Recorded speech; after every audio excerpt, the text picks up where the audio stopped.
Hollywood Bets Greyville on the Polytrack, Wednesday, the 3rd of March, 2021. We've got 8 races carded, and it's wonderful to have Graham Hawkins, my good friend and colleague in studio, back in studio after his little trip down to the Cape for the sale. Graham, just to touch on the sale, successful in the trying times that we face. How was it?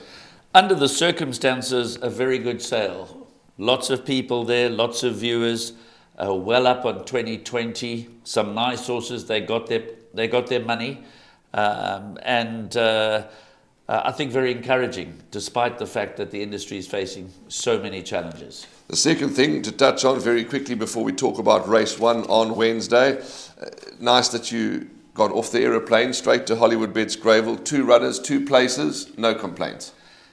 Well, I would have been a lot happier if Duran had held off the attentions of Diamonds and Dusted, or whatever she's called. I can't even remember her name. I don't want to remember her name.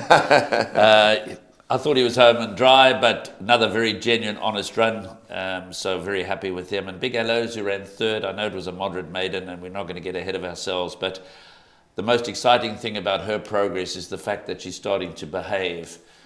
She was perfectly behaved yesterday, and she went down to the start well, and I think she's going to be better over slightly further. She's built like a stayer rather than a sprinter, but the biggest challenge with her was to get her to enjoy her racing, and we are making headway in that department. Yeah, absolutely, and kudos to Louis Goosen and his team for persevering with Big Hellos, and certainly I agree with Graham, her behaviour was far better yesterday.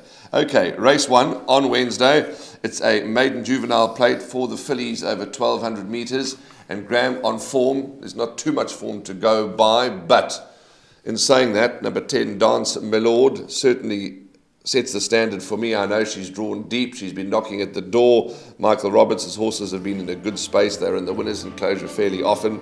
So for me, she's going to be the one that we'll have to worry the most.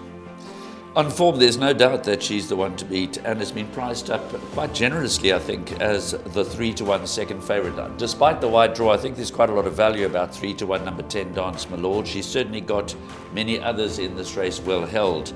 She's 3-1 because the bookmakers are clearly scared of the fact that Sean Tarry is bringing a couple of runners to Hollywood Bets Greyville on Wednesday, including Route 66 in this race, like Dance Milord, a 2-year-old daughter of Coup de Grace. She's been priced up 12-10. Well, there's absolutely no value there. I'm not suggesting she can't win.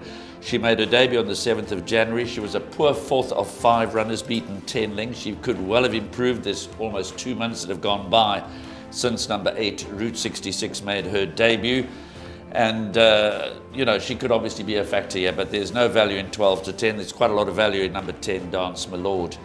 I fancy number 7, Heart's Ease, although held by Dance Milord, to continue to improve. When she made her debut, there was a lot of positive talk from the Dean Cannemare stable, and we are going to be chatting on the line with Dean Cannemare. Then she ran disappointingly, but showed good improvement in the second start. I expect her to continue to improve. Whether she can bridge the gap with number 10, Dance Milord, I'm not certain. But I'm not going to leave number 7, Heart's Ease, out of my bipot. This is the first leg of the bipot. The formal points to number 2, Dance Milord. Healthy respect, obviously, for Sean Tarry's runner. Heart's Ease will improve. Blind Love is quietly fancied to make a positive debut, and Bing & Beach can also improve. But what's your fancy? You're in the camp of number 10, Dance Milord. Yes, I am firmly in the camp of Dance Milord. I think she's going to be a tough nut to crack.